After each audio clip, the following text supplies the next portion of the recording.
পুরো বিশ্বব্যাপী 7.6% এতিম আছে, যারা প্রকৃত সংখ্যালঘু।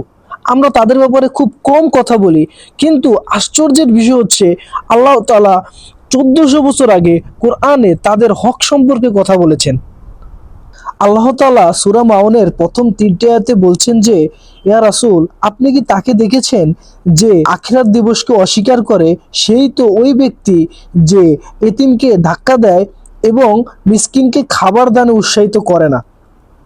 এখন আমরা কি আসলে আমাদের ভিতরে কি এই গুণগুলো আছে যে আমরা এতিমের হক নষ্ট করি এবং মিসকিনকে খাবার দিতে উৎসাহিত করি না? আর ভাই, আপনি যদি একটা এতিমের দায়িত্ব নেন, তাহলে আমি আপনাকে রাসূলুল্লাহ সাল্লাল্লাহু আলাইহি ওয়াসাল্লাম থেকে এমন একটি সুসংবাদ দিব যে রাসূলুল্লাহ সাল্লাল্লাহু আলাইহি ওয়াসাল্লাম বলেছেন, কিয়ামতের দিন আমি আর ওই ব্যক্তি এই দুই আঙ্গুলের মতো ব্যবধানের মধ্যে থাকব, যে এতিমের তত্ত্বাবধায়ক। আপনি যদি এতিমের তত্ত্বাবধায়ক হন, তাহলে কিয়ামতের দিন আপনি আর রাসূলুল্লাহ সাল্লাল্লাহু আলাইহি ওয়াসাল্লাম এই দুই আঙ্গুলের ব্যবধানে থাকবেন। সুবহানাল্লাহ।